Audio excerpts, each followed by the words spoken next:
Hello, and welcome to the Knox County Commissioners Debate hosted by Knox Pages. Thank you to the Woodward Opera House manager Dina Hess for allowing us to use the space. Thank you to Commissioner candidates Barry Lester and Chuck Rogers for agreeing to this debate. Thank you for attending and submitting your questions. Without you, this simply wouldn't work. We're also videoing tonight's debate, and we'll upload it on our YouTube channel either late tonight or early tomorrow. So check our social accounts for further updates. We'll post it on our Facebook and other social platforms when it publishes. The rules for tonight are as follows. When a candidate is asked a question, they'll have 2 minutes to respond. The opposing candidate will also have 2 minutes for their response, and then we'll have a 1-minute rebuttal if the other candidate, the original candidate, has further remarks to make on that question. Thank you to the Mayor's Youth Council for being timekeepers for tonight's debate. Candidates will receive a 30-second warning from the council, and then a 10-second runoff, and then they'll have a stop sign. All right. Before we also begin, I want to thank everyone for reading Knox Pages and for submitting questions again. If you're not a member, consider joining at knoxpages.com/members. We also have a code in all caps, debate KP, that's DEBATE KP, and I'll give you 50% off our annual enthusiast tier. So now on to the debate. I'll give each candidate 2 minutes with their opening statement, and we'll start with Mr. Rogers, and then we'll go to Mr. Lester. Hello, everybody. My name is Chuck Rogers, and obviously I'm running for County Commissioner. I was born and raised here in Knox County. I went to the Career Center when carpentry. My picture is actually still on the wall out there from when I was a student of the year. But that was 1993, so, you know, I've aged a little bit since then. After that, some of you might have known my dad was a custodian here at the Mount Vernon school system for many years, and he was over at Pleasant Street when he passed away. My mom she worked every concession stand from here to Kingdom Come, supporting the 30 boys in all the sports that we played. After that, I worked at a couple factories and then decided to see the world a little bit. So I left Mount Vernon, and I ended up going out and becoming an EMT and a firefighter. Then I worked my way up the ladder as a paramedic, and then finally retiring as a flight paramedic working on a medevac helicopter. I did that for 22 years before my wife and I decided to move back to Mount Vernon. We came back here and opened an animal rescue called the Shady Owl Ranch. I've also got involved with the Habitat for Humanity. I'm on the board of directors for them, and I'm also on the board of directors for the Front Porch Concert Series. So I am very much a big supporter in the community. I am actively out there daily doing different things, whether it's with Habitat or whatever and whatnot. Some things that I'm looking forward to getting the debate here with Barry. You know, I see there's some issues. Our county commissioners are wonderful. I think they've done a great job for the years, and they've kind of controlled things the best they can. And with Teresa retiring, I saw the opportunity to get involved with politics. So with that, I'll turn it over to Barry. Thank you for coming, everybody. Thank the Woodward and thanks Knox Pages for hosting. First off, I'd like to say a couple things. If you're a veteran or first responder, thank you for your service. We don't do that enough. Secondly, for those who are suffering, my prayers go out with you this evening, you and your family. Once again, my name is Barry Lester. I am running for County Commissioner. I am a lifelong resident of Knox County, with the exception of my military career and a brief stage of out-of-town employment. I am a constitutional conservative. I believe in less government, lower taxes, human dignity, entrepreneurship, and the list goes on. I have three brothers and sisters, Jim and Nancy of Fredericktown, Kurt and Mavis Lawson of Alabama, and Jackie and Mark Nakian of Louisiana. I have 4 wonderful children, Josh and Natasha from Howard, Zachary and his wife, Brandy, from Shreve, Ohio, Armanda now lives in Pennsylvania, and Shad and Katie Bockover from Mount Vernon. And I have 8 wonderful grandchildren, and now I am proud to be a great-grandfather, believe it or not. So life has been good to me and my family. I come from an extensive background. First off, I am a veteran. I have ran and been a CEO of a multi-million-dollar company, and in 10 years, 3-folded the income, multi-million, 250 employees. I am adverse in everything that you're going to see it takes to be a Knox County Commissioner. If you have any questions about what that may be, you can go on Knox County Commissioner and look up the responsibilities of a county commissioner, and it will give you those outlines. So you may look at the resume of both of us to figure out which candidate best fits those positions. Thank you. All right, thank you. With the first question, we'll start with Mr. Rogers. With the county narrowly opposing issue 2 last year, only losing by 1,000 votes, and also with the city approving the measure, what is your stance on recreational or medical cannabis? Do you support it across the board or only for medical? I absolutely support cannabis. I think Ohio, they act like they're the very first state to legalize it, but they're not. They're not even half. We've already seen it. We see that it works. There are many people in this community that are using it. And the nice thing about, and what disappoints me is we don't have a dispensary here. So all those people that are getting cannabis and using it for whatever medical needs they need, they have to go out of county. So when we talk about, let's just talk about the money we're losing. Because with that, we're losing the sales tax of 7.25%. We're missing out on the 10% tax. And that cannabis tax actually goes back into funding substance abuse. So we would be funding the Recovery Center, the Freedom Center, all those things through tax revenue that we are currently missing out on. And I always like to tell people, if you don't know somebody that's not using cannabis, then they're just not telling you. Because a lot of people use it around here. And a patient should have access to it in Knox County. Now, I know that the city has still banned it, and I made the mistake of assuming the county commissioners banned it, but they did not. They stayed neutral on the subject, but they left it to the townships to decide to ban it or not. And I think it's time that we get with the times, because we're not going to have the revenue that we have currently now, and we should be looking at additional revenue streams. And the nice thing is if you don't want to use it, then don't go to the dispensary and don't use it. But we should not be penalizing other people that have to travel to get their medications. Thank you.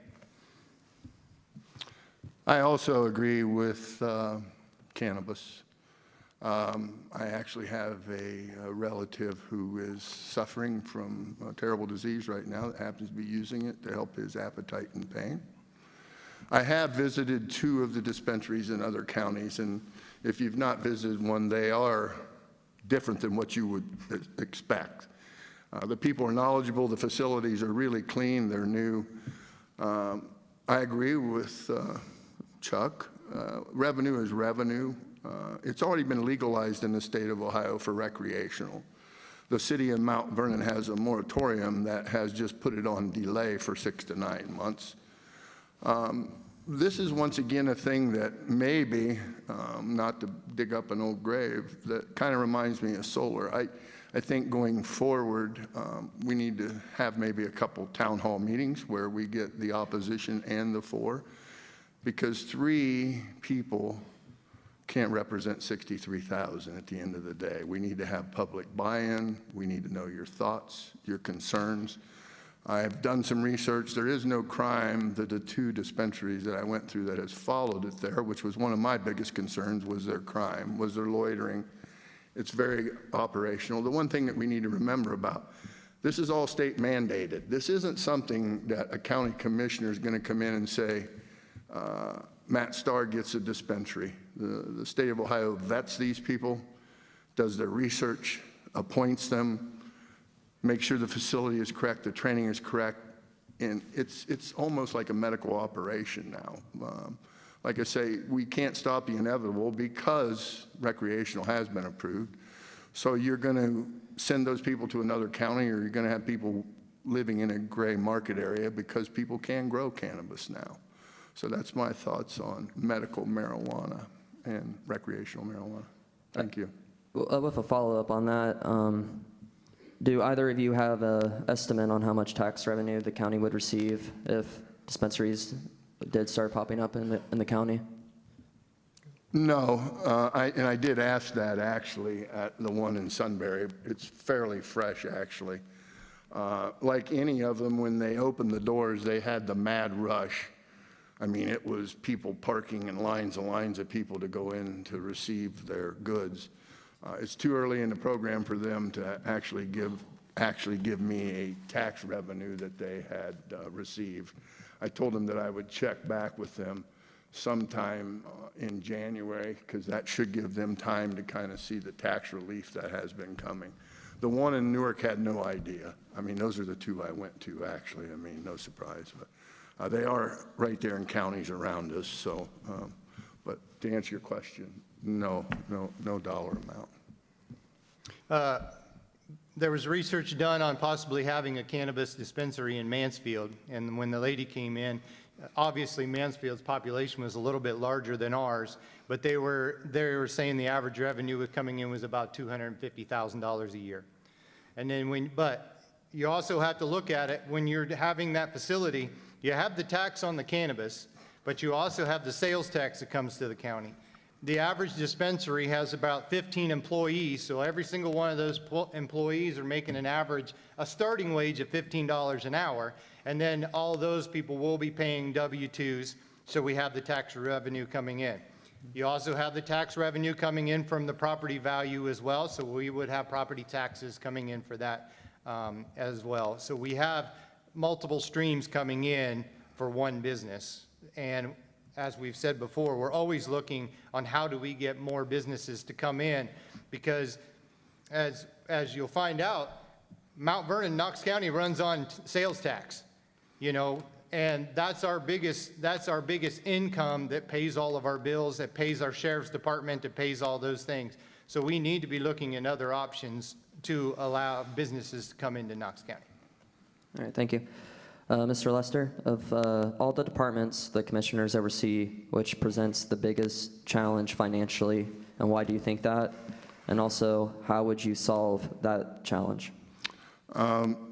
My top priority is the Knox County Sheriff's Department. We're very short in staff right now, as most of you have seen and heard. We are also short on some safety items that we need. I've had conversations with the incoming sheriff, Mr. Weckes or Dan, several conversations on trying to attack the problem that they're having. Unfortunately, some of the safety equipment that they are in need of won't be budgeted. The budget strings are pretty tight. As most of people think, if you have a budget, you just maneuver it and you give somebody else extra money, and that's not really how the budget works. The accommodations are done. Jason Booth, Robin Santo, Penny Doyle, they do a great job at the county commissioners level, and our current county commissioners have held true to the budget. But everybody wants something. That doesn't mean that they get something. The budget is kind of steadfast. So we're going to have to do some type of entrepreneur stuff for the Sheriff's Department, some donations for a armored vehicle, which we will need in the future, and they are not cheap. We do not currently have one. Some new vested equipment for their safety. At the end of the day, I think everybody in this arena knows the better operational and secure our blue line, our officers are, the better and more secure our community is. So we have to make that a reasonable, concerted effort. The other thing that we need to remember is we both have ideas. That doesn't mean we're going to march into the county commissioner's office and get our ideas approved. It takes 2 of the 3 commissioners to approve anything that we're trying to move forward. So that's my biggest concern, is the Knox County Sheriff's Office right now. Mr. Rogers? I'll follow up. Barry is right. It's 31% of our total budget right now goes to the Sheriff's Department. 47% goes to the entire judicial system in Knox County. So when we arrest them, we book them, they have to have a public defender, they're in the jail, we have to house them, we have to feed them. Every single one of these things costs money, all the way down the board. And then even to the rehab, to sending him, if we're gonna send him to drug and alcohol, whatever programs, probation officers, all that goes into the budget. So, as I said, 47% of our budget just goes to that. So that stretches everybody else when we have to make sure that and a lot of that stuff is mandated by the state. The county commissioners just don't get to come in and willy-nilly, like Barry said, they don't get to just come in and go, well, we'll give you X. It doesn't work that way. So we have to manage the money that's given to us, and again, comes back to that sales tax. How do we get more businesses in here so then that sales tax can come back so we can afford to hold that blue line, as he said. I would love to be able to give them all their equipment, give them everybody cameras. I think every officer should have a camera for their safety and for the public safety, because we know in this day and age, everybody's got 2 sides of a story. So we're going to have to address that coming in the future. And then follow up on that, should any part of the county's budget be shielded from cuts? And if so, which ones? And we'll start with Mr. Rogers. Unfortunately, there's a few departments that we actually have more say over than others, and those are going to be your fair board, Knox Soil and Water, junior fair. Those are the ones that we have a little more spending. We give money to the art consortium downtown. Those are the things that, unfortunately, when we get on tough times, those are the budgets that we're going to have to look at. There's a lot of these budgets that are already set in stone. And I bring up the Jobs and Family Services. That levy failed. Now, was it a good time to bring it up the same time that they jack up our taxes 29%? No, it wasn't. And that's probably why. But unfortunately, our county commissioners, by law, have to provide that $1 million that would have went to, that the Jobs and Family Services levy would have covered. Now the commissioners have to cover that because those kids that are in foster care, they still have to be housed, they still have to be fed, and they still have to get all the stuff that they need to provide their daily lives. So there's some departments that we just can't cut because they're too valuable in this community. So unfortunately, the smaller ones, recycling and things like that, are the ones that we would have to look at when when the downturn comes. Mr. Lester, do you have a response for that? Currently, I've looked at the budget with Mr. Booth a couple times and had conversation with him, and unfortunately, the things that Mr. Rogers mentioned are very lean right now and very needed. So I don't see a cut in the near future for anybody in this arena. I know that you can always pick low-hanging fruit, but what's going to be the consequences of low-hanging fruit? You mentioned the Junior Fair Board and things like that. They're important. Right now, I think we need to generate dollars to the budget, not look at attacking the budget. Job and Family Services. You know, there's a couple things that people forget that are directly under purview of the Knox County Commissioners: 911, the animal shelter, buildings and grounds, Knox County Human Resources, loss and prevention of loss. I mean, there's about 9 or 10 items that are directly purview of the Knox County Commissioners. That means we're responsible for them. None of those need to fall away from the county commissioner's position. And if they do, then it's an administration problem, not a budget problem. So no, my stance would be there are no cuts available right now. We need to generate more money. We need to figure out how to do that. Can there be a little bit of coin flip here and there? Yeah, but it isn't going to make a substantial difference. So we need to let the system run. We need to keep supporting the system. We need to generate sales tax dollars in order to create that system. Medical marijuana, But there's other companies and things we need to get in. We need to get active in the city and the county so we can gather more money. Thank you. I'm sorry. All right, thank you. Mr. Rogers, what is your plan to prepare Knox County for Licking County's Intel project while also keeping the rural aesthetic of Knox County intact? I think one of the things that we're going to have to address is obviously the housing issue. And luckily, Mount Vernon City has just did their rezoning plan, which is pretty good. It's added a lot of good opportunities for us. I think the county could be there. I know that the townships are going through and they're doing their updates. I'll give you a personal issue I have is I have 17 acres, but I only have about 400 feet of road frontage. I can't add another residence to that property because of the way that the lot is set up. And I feel like the way that housing is moving in America is more generational housing, where your parents get to stay on the property, or the kids get to stay on the property, and they don't necessarily, I'm sure nobody wants to live under the same roof.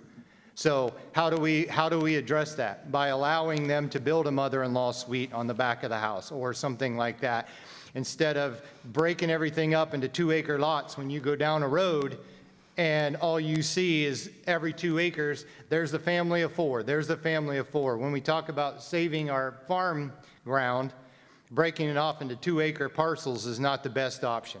Not when we have we could do a lot of infill. Something I really believe is infill projects within the city of Mount Vernon, but also in the villages. Let's look at every one of the villages that we have.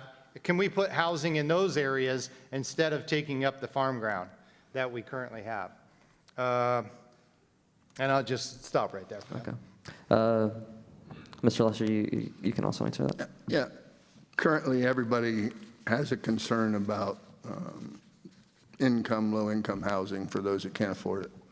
Unfortunately, if we look at rural America, because of what goes on in upper America, affordable housing is something that I'm not sure we know how to attack right now. And then I'll move on to the zoning project that Mr. Rogers talked about. If you look at the price of land, the price of materials, exactly what is low and efficient income housing, it's virtually impossible right now until it changes way up above us right now.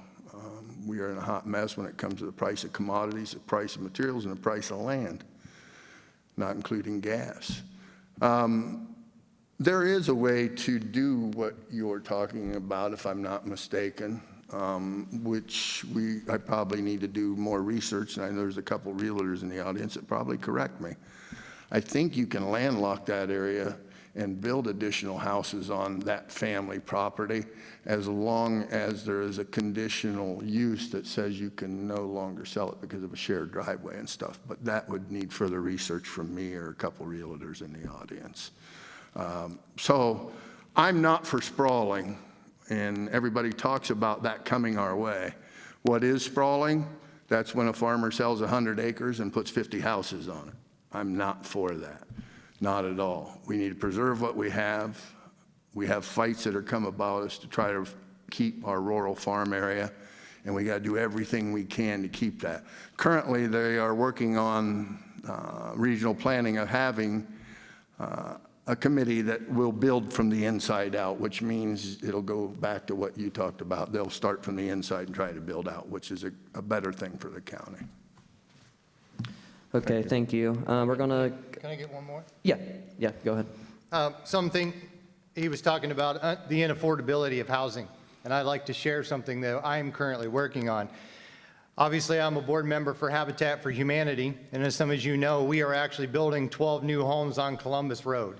When I talk about infill projects, that's a perfect example of what we could be doing here, and we could be scaling that up. We are very lucky to be able to work with the land bank, Habitat, and the land bank to be able to provide more workforce housing in this community. And we will continue to move forward with that in the future as our lots come available. So that is one way, and the community is able to keep those housing prices reasonable for the workers. One of the homes that is going to be sold to a family, he's an employee at Modern Builders. So this is those people that we are trying to affect. Habitat is able to fill that need, and I'm happy to be part of that group. All right, thank you. We're going to turn it over to Cheryl Splain to ask a couple questions here, so we'll do that right now. This one will be starting with Mr. Lester. What are your views for protecting Knox County water resources, both surface and underground? How would you prevent water from being outsourced to other counties' development or for an industrial project that could diminish quality or quantity for Knox County residents? Currently, if you have heard any of my debates or read any of my stuff, my biggest threat was our aquifer in Knox County. For those who are old enough to remember, Delco came in, kind of tapped into our resources. We want to prevent that. As growth happens in the South, they're going to try to tap into our natural resources. We can prevent that as a county and a community. We have to fight the state on some of these issues. Therefore, you're going to need a commissioner who's not afraid to back down and fight at a state level to prevent and stop us from losing those types of natural resources. You can't be afraid. You got to stand your ground. You can't back down. You got to butt heads, but you have to stay consistent with protecting our natural resources. Right now, we are blessed in the county of Knox with our water and soil conservation program with Mr. Rob Clendenny and his staff. They do a great job of watching over the farmland, its use, its pollutants. Industrial will come to Mount Vernon eventually, where and when we don't know, hopefully in the city. That will be state gathered and county gathered as far as pollution and irritants go into the water system. I mean, the EPA is quite a mafia operated operation nowadays, actually. I mean, you don't mess with the EPA, they'll take care of you. But I really am worried about our natural resource aquifer for the county, especially with everything that's going on to the south of us. They do not have the natural resources to support what's going on there right now. Mr. Rogers? Yeah, I think one of the things that we did learn is we did learn from the Delco project. We learned because they came in, kind of ran over us. We didn't know what to expect. But now we do. We have the Knox Soil and Water. We've created a water district to help manage that, and that has helped a long way. So when it comes to Intel coming in and these other ones, I think we're already on it. The commissioners are already on it. Our water board, our Knox Soil and Water, they're on top of it already. I did ask about Intel taking away our water rights, and one of the reasons that they are building where they're building is because they were able to secure water from different reservoirs, not in Knox County, but in Licking County and other places to support their water needs for their affiliate. In Arizona, which has no water basically, they were able to bring in enough water sources that plant did not affect any of the water in their neighboring city and villages. So I think we are on top of it. I think we already have those checks and balances in place. So I'm not too worried about them coming in and bamboozling us again, because again, we have learned from Delco when they came in several years ago. I agree. We need to stop talking about Intel only. That seems to be a slang word now. There's more growth going to happen there than just Intel, believe me. The umbrella will grow. It'll get larger. Those are the factors we're going to have to worry about. We talked about Intel taking over our property, taking over our farmland. Intel is Intel. The umbrella that follows it is the ones that I'm worried about. And to reiterate what Mr. Rogers said, Mr. Clendenny, our water table, our water boards, everybody's on top of this.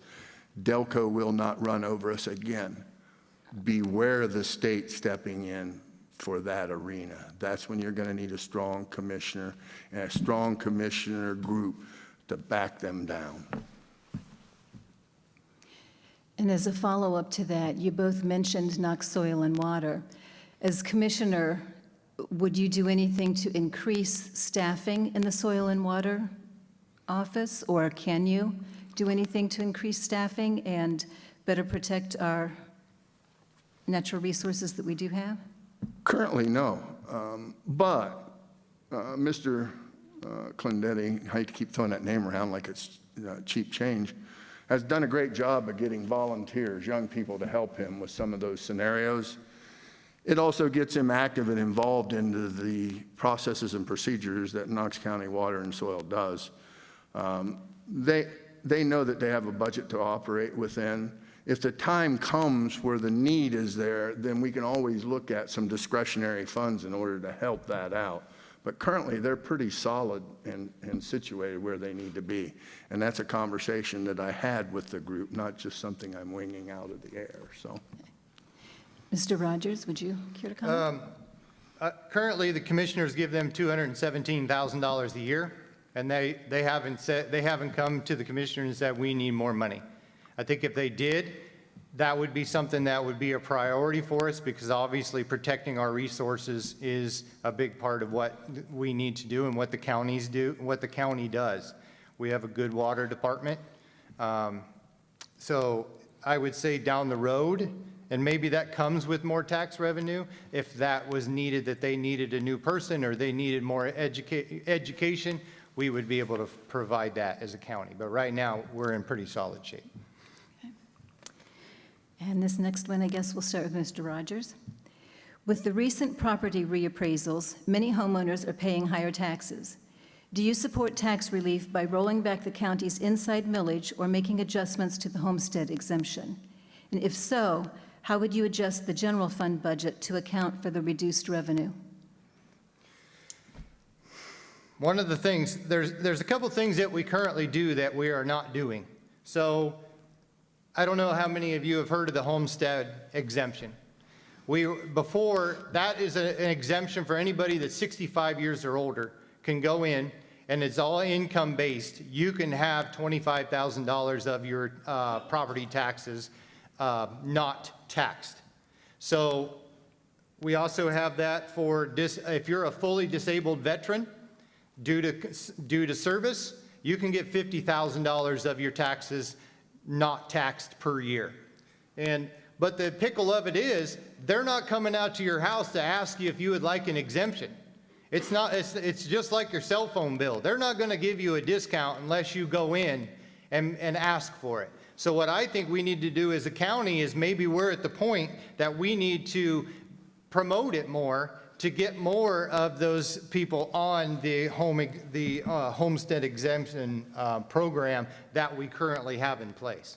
Then if that doesn't work, then we're going to need to start talking to our state reps, talking to you, Mark, we need to start figuring out how do we get, how can we keep people in these homes? I'm having the conversations with people now that I can't afford my taxes with these keep going up. If you're on a fixed income, what do you do? And I think we do need to figure that out before we start having these people lose their homes because of no fault of their own, just because they're getting priced out of the market. Just one correction, by the way. The Veterans Association sends an email and a flyer out every year to disabled veterans where they can get the homestead relief. So they are aware of it. Every veteran through service activated disability gets that email and that letter. Now, whether you're 65 or older or not, I don't know how the communication works there, but veterans disabled through service do get that email and that letter every year asking if they do it. The problem you have is the amount of people who are actually disabled from service. Mm-hmm. There's a lot of veterans who are disabled, but not a lot that are disabled from actually service in the veterans organization.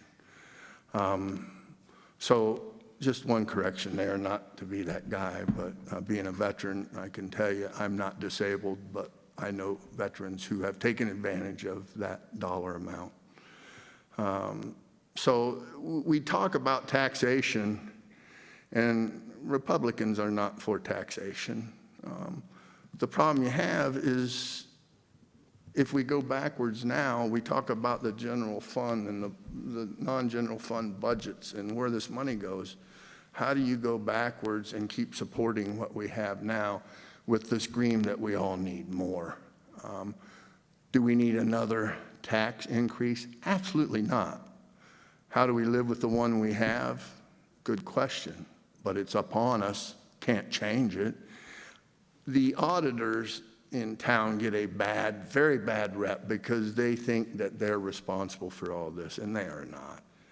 That comes down from the state. They do an appraisal on the home with an evaluation formula. So it isn't like they just drive by your house and say, Sarah Lynn, your house is worth $170,000. Therefore, you're going to get tax based that way. So it's an issue. It's been handed down to us. Grassroots always suffered harder than mainstream America. Okay. I will say that when you look at our budget of the $25 million, only 4.9 of that actually comes from property taxes. The rest of that actually comes from our sales tax. Sales tax. So we have the ability to hold that property tax. If we can get those people into those programs, into those homestead exemption programs, the farmers into the CAUV programs, that's going to help at least stabilize, because they're going to be on a different tax base than the rest of the people are. So again, it comes back to what we've been talking about. How do we get that revenue? We can get that revenue by bringing in, supporting new businesses coming to Mount Vernon and Knox County. That's all. Thank you. Grant? Mr. Rogers, what is your stance on establishing a countywide building code? Where will the money come from to administer and enforce such a code? I'm against it. Okay. We've already talked about this. We had the meetings at the memorial, and it seemed like to me at the time the only place that wanted building codes was Centerburg. The rest of the county did not want them. And I have property. I'm a contractor as well, and I don't see the need to have them here. We are managing our well, we're managing our projects well. I don't see where we're having such a need that we need to have more regulation and more and anything that's going to keep us from being able to manage what we have now. So I don't think we need a building code. Mr. Lester? I don't agree with the countywide building code either. I will tell you what we need is a home/residential inspector for the county, which we don't have. I have lived through a scenario like this before in a previous set of shoes, where a building was built, nobody inspected it other than the state recommendation, where I watched the neighborhood fall apart through building because they skipped every other stud. They used cheap lumber, they used cheap shingles. Everything was cheaped out.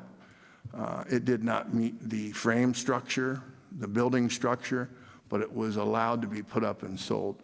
So I would switch gears there and say countywide, not only residential, but commercial inspector instead of a countywide dollar thrown at things.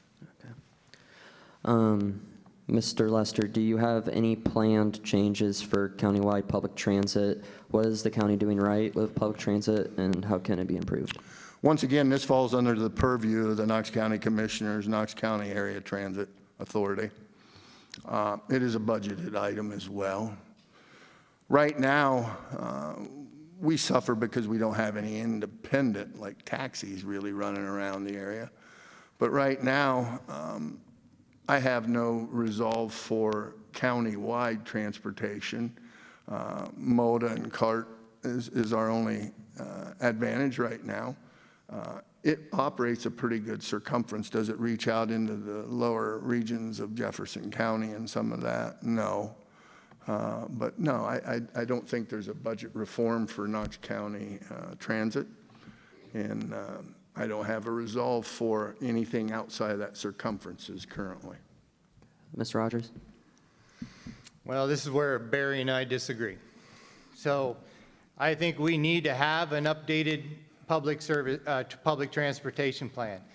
For everybody that's old enough to know where Beeline used to be, down there by where the land bank is across from the Siemens project, that's where the new CAT hub is going to be. We had it budgeted 2 years ago, and we are trying to move forward with it, but because of all the regulations and the permits that we have to pull, because this is all ODOT money, we are 2 years behind. So obviously now that the cost of that is going to go up. But we need that transportation service. We need that to get people to their jobs. They started CAT started a program where they were taking people out to the industrial park during the main changeovers and also Coshocton Avenue, and they said their buses are full. And that's even at the midnight shift going out there. So there's a lot of people. It could be somebody that only has one car. So you're gonna leave the family at home. The husband can take the bus out to Geldwin or wherever and still be able to work. That's been a benefit to all of the businesses that are out there and out Coshocton Avenue as well, because we're able to meet the needs of the people that couldn't get to work, now have another transportation option. I actually had a lunch with several Uber drivers out at Southside a while back. And one reason we don't have a taxi cab service is it costs too much and we don't have enough use. But we do have rideshare programs. We have Uber and Lyft. And because we're such a rural community, those can actually work arm in arm, where the CAT can actually call Uber when they can't pick them up, and then they can haul those people to wherever they need. There's also a need to get kids back and forth to school. And I'll stop because I ran out of time. Do you have anything else to say about it, Mr. Russell? Yeah, in reference, I think if you talk to the people and look at the percentages, most of CAT is used for grocery shopping, doctor's appointments, prescription pickup. The minority is for getting people to work.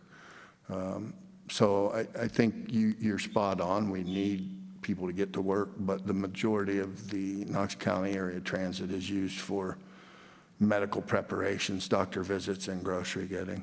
So, thank you. Yeah, you go. I'd just like to add that CAT currently does 30,000 rides a year with the current system we have.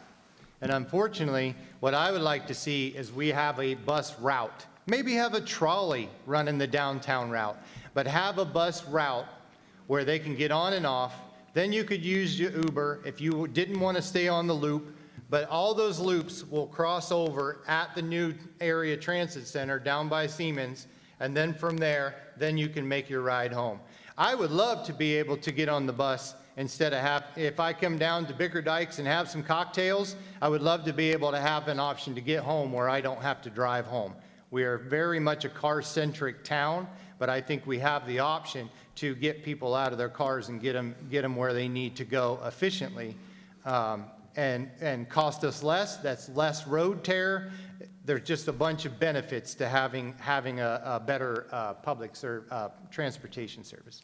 All right, thank you. And now we'll go back to Cheryl.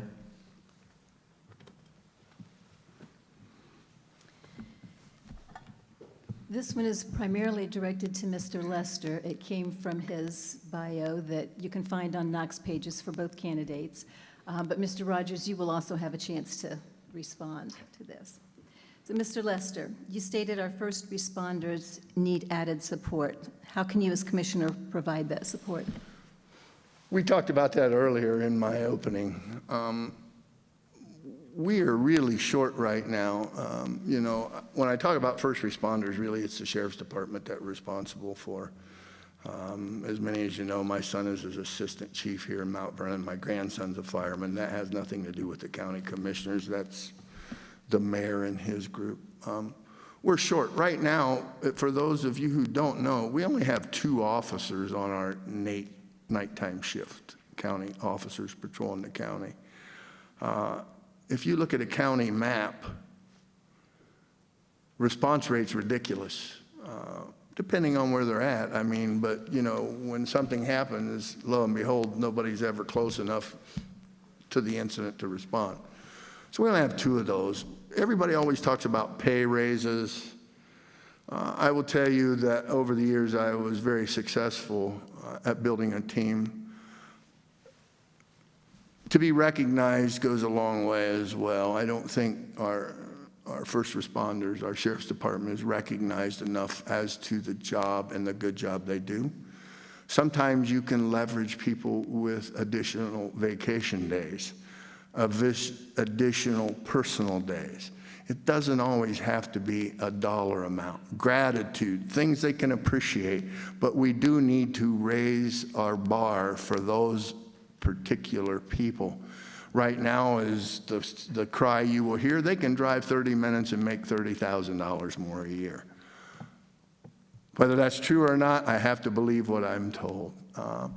But they have to remember too, the job situation that they're putting themselves in 30 minutes away is a lot more dangerous and active than what they have here at home. So we need to come up with ways to incentivize them, make them feel good about their job, recognize them, give them benefits, give them special days, give them additional days off, give them additional personal days so that we can make them feel good until we get the budget to move forward with them. Mr. Rogers? Okay. Well, I would like to say that I do go to the commissioner meetings every week, and I'm there when the sheriff comes in and gives his update. Now, I've heard that a few times about only having officers on at night, but when he's come in and given us his update, he hasn't said anything about us being short on officers. He says we have officers in training. We did have one that was called up to duty on the National Guard. I don't know whether that actually ended up coming to fruition or not, but it's not this isn't a financial issue. This is, I don't know exactly what the answer is, but what I do know is when we come in and we get the updates from the sheriff, he's not telling us he's having staffing issues. He's telling us that things are working out as they should. And over the last several years, the unions have gotten together. They've gotten their pay raises. The sheriff's departments are actually making more than the city officers because the county has done a better job at keeping up with the area. Now, we're not going to compete with somebody like Delaware County that pays more than us, but villages or cities our size, we are managing things correctly. You might want to check your figures as far as the city police making, the county officers making more than the city police. Secondly, you can go to any football game here in Knox County and talk to the officers that are there, and they'll tell you that they are short, and there's only 2 patrol officers at night. Go to a Knox County game, walk up to the sheriff that is patrolling the scene and ask them. The incoming sheriff and I have had conversations. He says they're short, that they're underpaid. So not to be such a rebuttal guy, but I think you need to check your annual figures and hourly figures, sheriff's office compared to the city. This also will start with Mr. Lester because it also comes from your bio that you submitted. You said that you would institute a formal reporting process with the townships and you would expect the same response. What does that look like? Does that mean you would require the townships to file regular reports of some type? No, not at all. Communication, as we found out in one of the events that we have faced here recently. Right now, we're a bit upside down in our government when it comes to trustees and commissioners. As I visited all but 3 county trustee meetings now, not only with solar, but going forward, they have an opinion, your elected trustees, that they're good for gravel, grass, grave, asphalt, and concrete. They feel that they don't have the ability to institute things, because they think it has to run up the ladder for approval either by the commissioners or Mr. Chip McConville. They do have the authority to make change, as long as it falls within the bylaws of the township. That's what I was talking about, was communication, an effort so that they can change the way of the things they want in their township. When you elect a township a trustee, you need to make sure that they're going to do the job and they're voting and doing the thing in the best interest of its constituents. A formal report may have been a little offhanded. I don't think that's necessary. But communication will be the big effort going forward. They're doing a great job. I think that they feel that everything has to go uphill for approval. And I've had conversations with Chip. He keeps them out of harm's way. I mean, they can make decisions. He keeps them out of harm's way with the decisions they make. So that was more online as to what I was talking about than a formal written report where the trustees actually and myself started doing reports for each other. Mr. Rogers, do you have any comment? Yeah, I would say we do have the regional planning meeting that I do attend as well. And for everyone that he talks about how the commissioner should be, having evening meetings, that's a 7:30 meeting. And I can tell you we barely get half of the trustees to show up to that meeting as it is, let alone our own Mount Vernon City representative. So the townships are doing a good job. What I see is sometimes I feel like the county commissioners are not conversing with the townships enough on some things. There was a lot of talk about the solar and how that trickled down. I think the commissioners did their things. A lot of the townships that I went to, it wasn't an issue for them to become an exclusionary zone or anything until it was brought to their attention by a certain group of people, because it's not in their wheelhouse. They're not concerned about it because it's not this side of town. But it was made to be an issue for them. They need help with roads, and they do need help with chip and seal. I went to those meetings, and I actually sat for the entire meeting. And you know what they talked about? What road are we going to be able to chip and seal this year once our ARPA funds run out? How are we going to be able to afford that? How are we going to be able to afford to get our dump trucks and our salt spreaders fixed? Those are the budgets that they're worried about. And unfortunately, sometimes the county commissioners the engineering offices put more on the township trustees, and that's the stress they're feeling, is they have to manage more with less resources. And I think we need to have way better communication between the commissioners and the townships. I will take the comment personal. Solar was an issue. Myself, Drenda, Bob Phillips, we visited 19 of 22 townships because they were unaware, they weren't communicated with.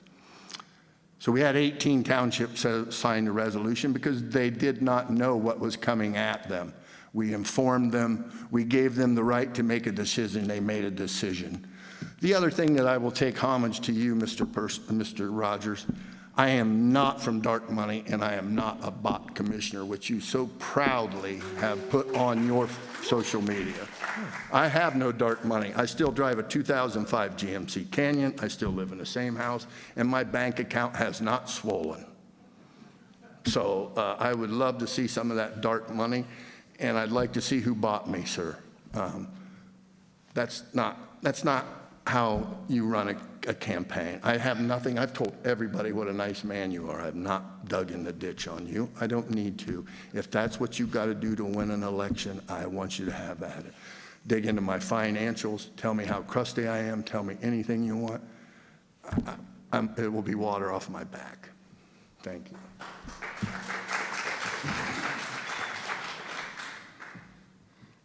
One minute.